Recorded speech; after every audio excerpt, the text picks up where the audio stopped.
বন্ধু আমার বাবার আমার ওই ইসলামের 5টি ব্যানারের মধ্যে থেকে চতুর্থ নম্বরে যে ব্যানার কথা বলেছে, যে চতুর্থ নম্বরের স্তম্ভের কথা বলা হয়েছে সেটা হলো হজ। এই হজ অর্থ হলো আপনি ইচ্ছা পোষণ করা, সাক্ষাৎ করা। আপনি ইচ্ছা করলেন আপনি আল্লাহর ঘর বাইতুল্লাহ শরীফ তাওয়াফ করবেন, আপনার ইচ্ছা হলো মদিনার নবীর রওজা মুবারক জিয়ারত করবেন, এটার নামই হলো হজ। জোরে জোরে বলুন সুবহানাল্লাহ। এই হজ একমাত্র মক্কাতুল মুকাররমা গেলে আদায় হয়, অন্য কোথাও গেলে এই হজ আদায় হয়। হজ আদায় করার জন্য এই জন্য মাযহাবের ইমামগণ ফতোয়া দিয়েছেন যে নির্দিষ্ট সময়ে নির্দিষ্ট স্থান তাওয়াফ করাকে, জিয়ারত করাকে হজ বলা হয়। সুবহানাল্লাহ। হজ আদায় করার জন্য প্রতি সারাটি বছর নয়, উমরা হজ আপনি আদায় করবেন বছরের যে কোনো মাসে আদায় করতে পারেন। উমরা হজ আপনি আদায় করবেন বছরের যে কোনো দিনে আপনি আদায় করতে পারেন, কোনো সমস্যা নাই। কিন্তু হজ্জে আকবর যেটা বড় হজ, সেটা একটা নির্দিষ্ট সময় রয়েছে। ওই হজ্জে আকবর আদায় করতে হলে আল্লাহর ঘর বাইতুল্লাহ শরীফ তাওয়াফ করতে হবে। এই হজ্জে আকবর আদায় করার জন্য নির্দিষ্ট একটা সময় রয়েছে। আল্লাহ পাক কুরআনুল কারীমের মধ্যে বলেছেন আল হাজ্জু আশহুরুম মা'লুমাত। এই হজ হলো নির্দিষ্ট মাসগুলোর মধ্যে একটি মাস হলো শাওয়াল মাস, আরেকটি মাস হলো জিলকদ মাস, আরেকটি মাস হলো জিলহজ মাস।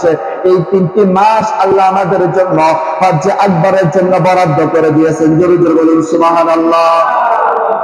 তাহলে হজ্জে আকবরের মাস কয়টি? জোরে বলেন কয়টি?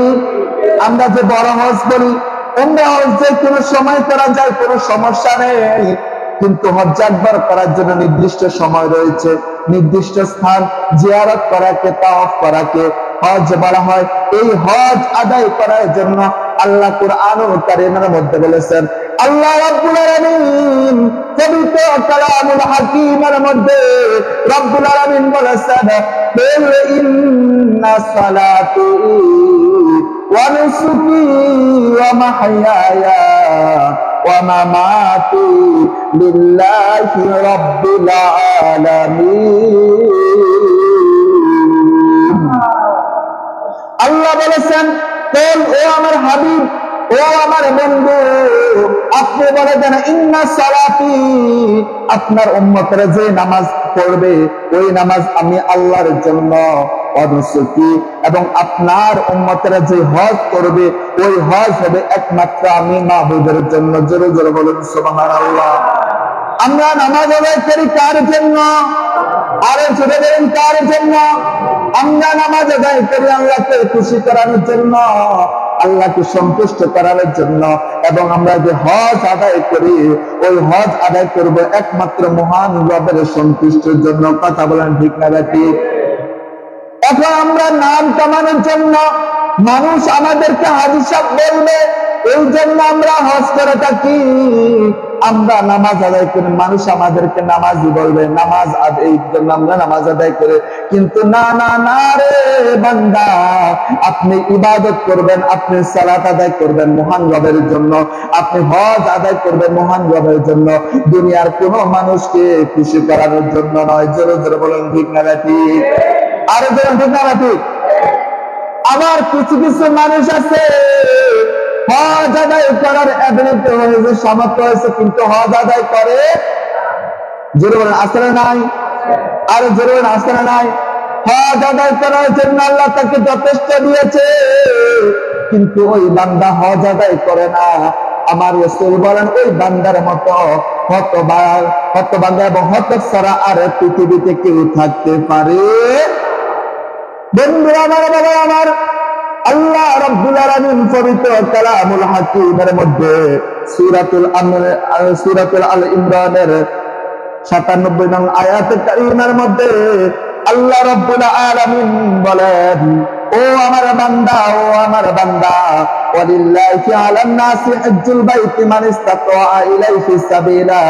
বাইতুল্লাহ পর্যন্ত পৌঁছাতে তোমাদেরকে যাদের সক্ষমতা দেওয়া হয়েছে ওই সৌদি আরবের বাইতুল্লাহ শরীফ তোমরা যারা ওই পর্যন্ত পৌঁছাতে তোমাদেরকে যাদেরকে আমি আল্লাহ এবিলিটি দিয়েছি, তোমরা আমি আল্লাহর জন্য, আমি আল্লাহ সন্তুষ্টের জন্য হজ আদায় করা, এটা আমি আল্লাহ তোমাদের জন্য ফরজ করে দিয়েছি। জোরে জোরে বলুন সুবহানাল্লাহ।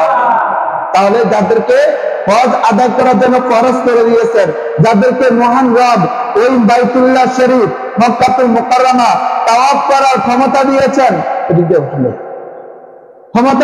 তাওয়াফ করার জন্য সে এবিলিটি দিয়েছেন, তাদের উপর আমার আল্লাহ পাক রব্বুল আলামিন এই হজ্জে আকবার অর্থাৎ বড় হজকে আমার আল্লাহ তাআলা ফরজ করে দিয়েছেন। জোরে জোরে বলুন সুবহানাল্লাহ। আরে জোরে সুবহানাল্লাহ। বন্ধু আমার, বাবা আমার, তাহলে আমাদের যাদের উপর হজ ফরজ হয়েছে, আমরা এই বড় হজ আদায় করার দরকার আছে না নাই? জোরে বলুন দরকার আছে না নাই? আল্লাহ পাক রব্বুল আলামিন পবিত্র কুরআনুল কারীমের সূরাতুল বাকারার 197 নং আয়াতে কারীমার মধ্যে আমার আল্লাহ পাক রব্বুল আলামিন বলেন, আলা হাজ্জু আশহুরুম মা'লুমাত ফামান ফারাদা ফীহিন্নাল হাজ্জা ফালা রাফাসা ওয়ালা ফুসুকা ওয়ালা জিদালা ফিল হাজ্জি ওয়া মা তাফআলু মিন খায়রিন ইয়ালামুল্লাহ। আমার আল্লাহ পাক রব্বুল আলামিন বলেন, বান্দারে, আমি আল্লাহ তাআলা তোমাদেরকে হজ আদায় করার জন্য নির্দিষ্ট কয়েকটি মাস দিয়েছি, নির্দিষ্ট কয়েকটি মাস তোমাদেরকে আমি আল্লাহ তাআলা হজ আদায় করার জন্য ঘোষণা দিয়েছি। ফামান ফারাদা ফীহিন্নাল হাজ্জা ফালা রাফাসা ওয়ালা ফুসুকা ওয়ালা জিদালা ফিল হাজ্জি। আর তোমরা যারা এই হজ আদায় করার জন্য সিদ্ধান্ত গ্রহণ করবে, তোমরা যারা এই হজ আদায় করার জন্য ইচ্ছা পোষণ করবে, তোমাদের অবশ্যই জেনে রাখা উচিত যাতে তোমরা এই হজ আদায় করা অবস্থা সমস্ত অশ্লীলতা, সমস্ত পাপ কাজ হতে, সমস্ত অন্যায় কাজ হতে, সমস্ত খারাপি কাজ হতে তোমরা যখন এই হজ পরিপূর্ণ সহিত আদায় করবে, আমি আল্লাহ এই হজ্জে আকবার ওসিলা করে তোমাদের অতীতের সকল গুনাহগুলি মাফ করে দিব। তা আল্লাহ কি বলেছেন? ফামান ফারাদা ফীহিন্নাল হাজ্জা ফালা রাফাসা ওয়ালা ফুসুকা ওয়ালা জিদালা ফিল হাজ্জি। ও আমার বান্দা, তোমরা যারা হজ আদায় করবে, হজ আদায় করার জন্য তোমরা যারা সিদ্ধান্ত গ্রহণ করবে, তোমরা যারা সিদ্ধান্ত উপনীত হবে, তোমরা ওই হজ আদায় করা অবস্থায় তোমরা সমস্ত পাপ কাজ হতে, তোমরা হজ আদায় করা অবস্থায় সমস্ত অন্যায় কাজ হতে, তোমরা ওই হজ আদায় করা অবস্থায় সমস্ত যজ্ঞাবিবাদ হতে নিজেদেরকে মুক্ত রাখবে। যখন তোমরা এইভাবে পরিপূর্ণতা সহিত সঠিকভাবে হজ্জে আকবার আদায় করতে পারবে, এই হজ্জে আকবরের উসিলা করে আমি আল্লাহ তোমাদের জিন্দেগীর গুনাহগুলো মাফ করে দিব। তাহলে আমাদের যাদের হজ আদায় করার তৌফিক হয়েছে, আমরা হজ আদায় করব কি করব না? আরে জোর করবে কি করবে না? বন্ধুরা আমার, বাবা আমার, আল্লাহর নবীর সাহাবী হযরত আবু উমামা রাদিয়াল্লাহু তাআলা বর্ণনা করেন, আল্লাহর হাবিব রাহমাতুল লিল আলামিন বলেন, কোন ব্যক্তিকে যদি আমার আল্লাহ পরিপূর্ণতা সহিত এবিলিটি দিয়েছে, হজ আদায় করার সামর্থ্য দিয়েছেন, হজ আদায় করার জন্য ক্ষমতা দিয়েছেন, কিন্তু যাকে কোনো প্রকাশ্যে কোনো প্রয়োজন নেই, এমন কোন প্রকাশ্যে কোনো বাধা প্রদানকারী তাকে বাধা দেয় নাই, কোন বাধা প্রদানকারী তাকে বাধা দেয় নাই, এবং তার কোনো রোগ নেই, এমন কোন রোগ নেই যে রোগ থাকলে সে হজ আদায় করতে পারবে না। এই সত্ত্বেও যদি কোনো বান্দা হজ আদায় না করে, যদি কোনো বান্দা এমত অবস্থা হজ আদায় না করে, আমার নবী বলেন, চাই সে ইহুদি হয়ে মারা যাক, চাই সে নাসারা হয়ে মারা যাক, চাই সে কাফের হয়ে মারা যাক, তাতে আমি নবীর কিছু যায় আসে না। সুবহানাল্লাহ বলেন। আমার নবী কি বলেছেন? যাদেরকে কোনো প্রকাশ্যে কোনো বাধা প্রদানকারী নাই, এখনো হজ আগে তো ইবাদত করার জন্য কাফেররা কত রকম বাধা দিত, জোরে বলেন ঠিক না ঠিক? নামাজ আদায় করার জন্য মুসলিমরা মসজিদে আসবে, কাফেররা কত বাধা দিত, কত অত্যাচার করত, আমার নবী কত কষ্ট করে নামাজ আদায় করেছেন।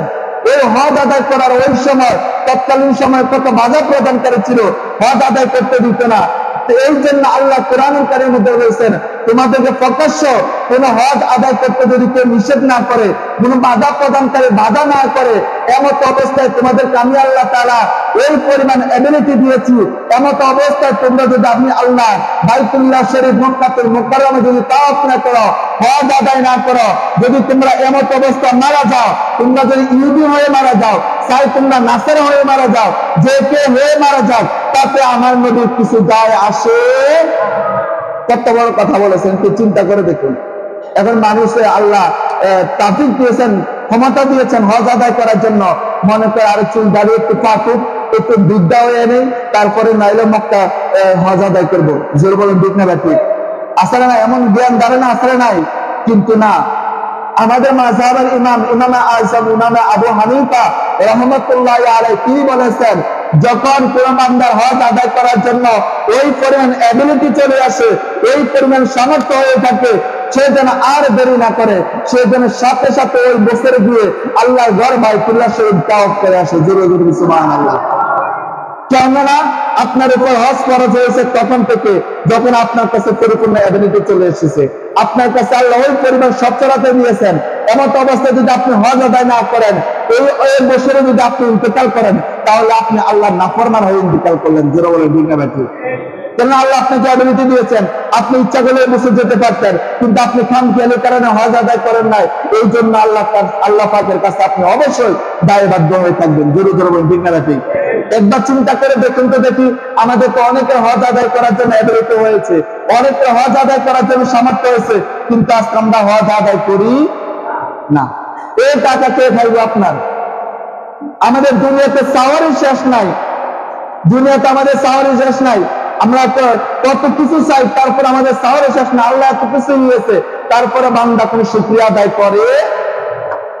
বন্ধুরা আমার, বাবার আমার, আল্লাহর হাবিব রাহমাতুল্লাহ আলামিন মদিনার কামলিওয়ালা নবী বলেন, আমার নবী হাদিসে মুবারাকার মধ্যে ইরশাদ করেছেন, আল্লাহ পাক রব্বুল আলামিন হাদিসে কুদসিতে বলেছেন, আমি যদি কোনো বান্দার শরীর সুস্থ রেখেছি, আমি কোনো বান্দার শরীর এমন সুস্থ রেখেছি, আবার তাকে আমি আল্লাহ তাআলা এবিলিটি দিয়েছি, আমি আল্লাহ তাআলা তাকে সচ্ছলতা দান করেছি, আমি আল্লাহ তাকে যথেষ্ট সম্পদ দিয়েছি, আমি আল্লাহ তাকে যথেষ্ট অর্থ দিয়েছি, আমি আল্লাহ তাকে যথেষ্ট মাল দৌলত দিয়েছি, কিন্তু এমন অবস্থায় কেউ যদি 5 বছর অতিবাহিত হওয়া সত্ত্বেও কেউ যদি হজ আদায় না করে, ওই বান্দার মতো হতভাগা আর পৃথিবীতে কেউ হতে পারে না।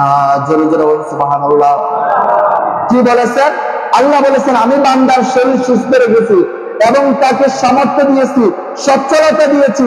এমত অবস্থা 5 বছর পর্যন্ত কোন বান্দা যদি হজ আদায় না করে, তার মতো হতছাড়া, তার মতো হতভাগা এই পৃথিবী তার কোন বান্দা হতে পারে? তাহলে আমাদের খেয়াল রাখা দরকার, আমাদের কখন হজ আদায় করার সামর্থ্য হয়েছে। আর দেরি করা উচিত হবে না, আর দেরি করা উচিত হবে না, আর দেরি করা উচিত হবে না। আমরা ওই বছরে সাথে সাথে আমরা হজ আদায় করার চেষ্টা করব। কথা বলে ঠিক না ঠিক? আর যেমন ঠিক না ঠিক? এখন আমরা হজ আদায় করি, একটু কথা না বললে নাই হয়, হজ আদায় করি, বাইতুল্লাহ শরীফ তাওয়াফ করি, ভালো কথা। আমরা ওই উমরা করি, বড় হজ আদায় করি। হজ আদায় করার পরে কিছু কিছু মানুষ আছে আমাদের দেশে, আমার নবীর রওজা মুবারক জিয়ারত করতে যায় না। যারা মুআল্লিম যারা হাজিদেরকে নিয়ে যায়, ওই হাজিদেরকে পর্যন্ত বাধা প্রদান করে। আরে হজের অংশ বাইতুল্লাহ শরীফ তাওয়াফ করা ভালো কথা, হজের অংশ নবীজির রওজা জিয়ারত করা নয়। কিন্তু আমার নবী বলেছেন, মান যারা কবরি ওয়াজাবাত লাহু শাফাআতি, যে ব্যক্তি আমি নবীজির রওজা মুবারক জিয়ারত করলো, আমি নবীজির রওজা মুবারক এসে আমি নবীর কাছে এসে হাজিরা দিল, তার জন্য আমি নবী শাফায়াত করা ওয়াজিব হয়ে গেল। তাহলে আপনি সৌদি আরব গেলেন, আপনি বাইতুল্লাহ শরীফ তাওয়াফ করলেন, নবীজির রওজা জিয়ারত করলেন না, আপনি তো নবীর সাথে কি প্রণাতা করলেন? যেটা বলে ঠিক না ঠিক? আরে ভাই, হজ পাইছেন নবীর জন্য, আজকে যার জন্য হজ পাইছেন, যার আমি আপনি সৃষ্টি হয়েছি, আজকে ওই নবী জিয়ারতে কেউ যেতে চায় না। জোর বলেন ঠিক না ঠিক? হজ আদায় করবো, নবীর রওজা মুবারক জিয়ারত করবো। আমার বাবারা, ভাইরা, বন্ধুরা, একজন বেদুন লোক আল্লাহর হাবিব যখন ইন্তেকাল করলেন, ইন্তেকালের পরে আল্লাহর হাবিবের রওজা মুবারক এসে দেখলেন আল্লাহর হাবিব রওজা মুবারকে শুয়ে আছে। ওই বান্দা আল্লাহর হাবিবের রওজা মুবারকের কাছে গিয়ে বলতে লাগলো, ইয়া রাসূলুল্লাহ, ইয়া হাবিবাল্লাহ, ও নবী, আমার জীবন, আমার মা বাবা, আমার যা কিছু রয়েছে সকল কিছু আপনি নবীর উপর, আমি বান্দা আপনি নবীর উপর উপনীত করে দিলাম। জোরে জোরে বলুন সুবহানাল্লাহ। কি বলেছেন? আমার যা কিছু হয়েছে আমি সকল কিছু আপনি নবীর কাছে উৎসর্গ করে দিলাম। আমার মা বাবা, আমি সহ, আমার অর্থ, আমার স্ত্রী, আমার দন্দর যা কিছু রয়েছে সকল কিছু আমি বান্দা আপনি নবীর জন্য উৎসর্গ করে দিলাম। জোরে জোরে বলুন সুবহানাল্লাহ।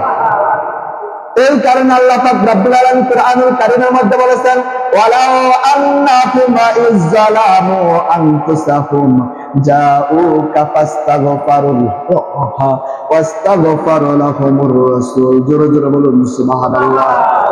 আল্লাহ পাক রব্বুল আলামিন কুরআনুল কারীমের মধ্যে বলেছেন, ও আমার হাবিব, আমার কোন বান্দারা যদি আপনি নবীর রওজা মুবারকের কাছে এসে যদি বলে, আল্লাহ দয়াল নবীর উসিলা করে আল্লাহ আমার তামাম জিন্দেগীর গুনাহ মাফ করো, আল্লাহ যেই নবীকে সৃষ্টি না করলে আরশ আজিম লৌহ কলম কোনো কিছু সৃষ্টি করতে না, আল্লাহ ওই দয়াল নবীর উসিলা করে আমার জীবনের গুনাহগুলো মাফ করে দাও। আমার আল্লাহ বলেন, বন্ধু, আপনার উম্মতেরা যতক্ষণ পর্যন্ত আপনি নবীর উসিলা দিয়ে চাইবে আমি আল্লাহ ততক্ষণ পর্যন্ত আপনার উম্মতদেরকে আমি আল্লাহ খালি দিতে পারি না।